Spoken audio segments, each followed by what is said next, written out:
Bonjour à tous, j'espère que vous allez bien. Dans cette vidéo, je voulais faire le point avec vous sur ce que vous pouvez mettre en place chez vous à la maison pour soigner votre mal de dos. Je vous ai proposé une série de vidéos qui est répertoriée dans une playlist qui s'affiche actuellement à l'écran. Et dans cette série de vidéos, je vous montrais plein de tests, plein d'exercices à mettre en place pour réaliser un programme personnalisé et adapté à votre situation pour soigner de la façon la plus efficace possible votre mal de dos. Pour récapituler, on a vu ensemble comment mettre en évidence vos tensions musculaires et adapter les bons étirements pour redonner de la mobilité à vos muscles. On a vu de la même façon comment mettre en évidence vos raideurs articulaires et en fonction de ces raideurs, de mettre en place des assouplissements cohérents pour redonner de la mobilité au niveau de vos articulations. Troisième chose, très importante, on a vu comment évaluer votre système musculaire, notamment les abdominaux et les spino-lombaires. Et je vous ai montré quels étaient les exercices à réaliser pour retrouver un bon équilibre entre vos spinos et vos abdominaux. On a vu également comment évaluer le contrôle moteur entre vos lombaires et votre bassin. Dans la vidéo qui traitait de cette thématique, je vous ai dit que c'était très important d'avoir une bonne dissociation entre vos lombaires et votre bassin et que c'était même indispensable pour avoir un dos qui était en bonne santé. Je vous ai donc montré comment évaluer cette dissociation et surtout, si vous l'aviez perdue, comment la retrouver au travers d'exercices de mobilisation, de dissociation au niveau du bassin et des lombaires. Et puis, je vous ai également proposé une vidéo sur l'activité de type cardio. Je vous ai proposer quelles étaient les meilleures activités pour soulager efficacement votre mal de dos. On a vu notamment que la natation qui était fortement préconisée n'était pas forcément la meilleure activité et qu'il y avait bien d'autres types de sports qui pouvaient être réalisés.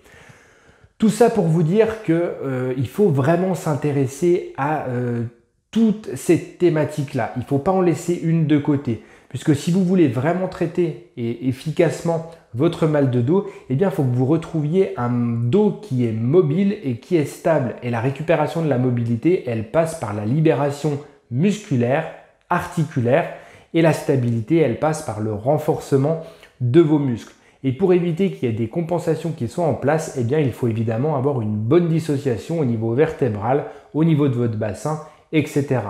Et c'est uniquement après avoir récupéré cette mobilité et cette stabilité que vous allez pouvoir vous engager dans une activité de type cardio et en tirer pleinement tous les bénéfices. Voilà, j'espère que vous avez compris cette démarche de ne pas réaliser des exercices qu'on nous propose sans avoir fait de test au préalable. Mais la démarche que je vous ai proposée, c'est justement d'évaluer votre situation. Alors on perd un petit peu de temps au début à réaliser des tests, mais après on peut mettre en place des exercices qui sont vraiment cohérents, vraiment adaptés à sa situation et qui vont nous faire avancer. Voilà, j'espère vraiment que vous avez compris tout ça et si ce n'est pas le cas, n'hésitez pas à me poser des questions dans les commentaires de la vidéo, je vous répondrai avec grand plaisir.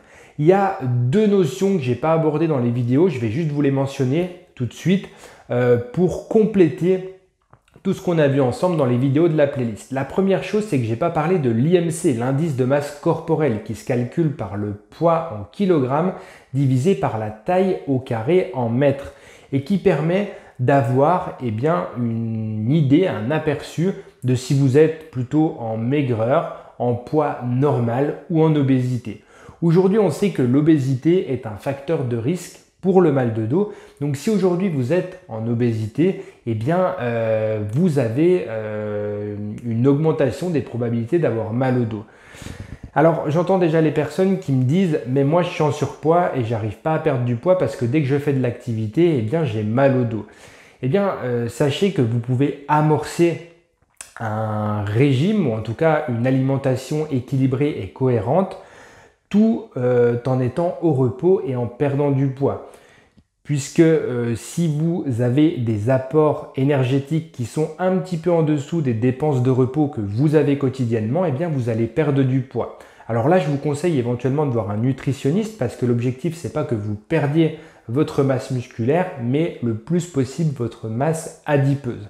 Mais en tout cas, si vous arrivez à diminuer cet IMC et que vous êtes aujourd'hui en obésité, eh bien vous allez améliorer vos douleurs de dos.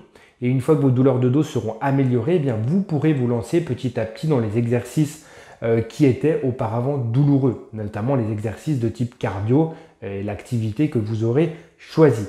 La deuxième chose que je n'ai pas abordée, c'est l'hygiène de vie.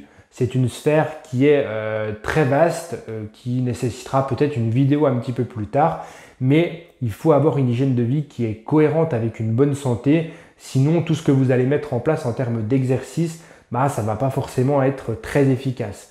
L'hygiène de vie, ça passe par une alimentation qui est équilibrée, qui est variée, une hydratation qui est correcte et également une qualité de sommeil. Qualité de sommeil, on sait qu'on va récupérer de façon qualitative et quantitative pendant le sommeil, donc c'est vraiment très important d'avoir un bon sommeil. Bien entendu, les excès de type alcool, tabac, drogue, etc., je vous les déconseille puisque ça va avoir que des effets néfastes sur votre santé. Dernière petite précision sur l'IMC, si vous voulez le calculer, je vous mets un lien dans la description vidéo avec un calculateur qui vous permettra de vous donner votre IMC et qui vous dira si vous êtes plutôt dans un poids normal ou en obésité.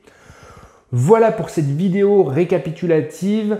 J'espère qu'elle vous a plu, j'espère que toute cette playlist vous a plu. D'ailleurs, s'il y a une thématique que vous n'avez pas très bien comprise, je vous invite vraiment à aller revoir ces vidéos-là pour que tout soit complet au niveau de la mise en place de votre traitement.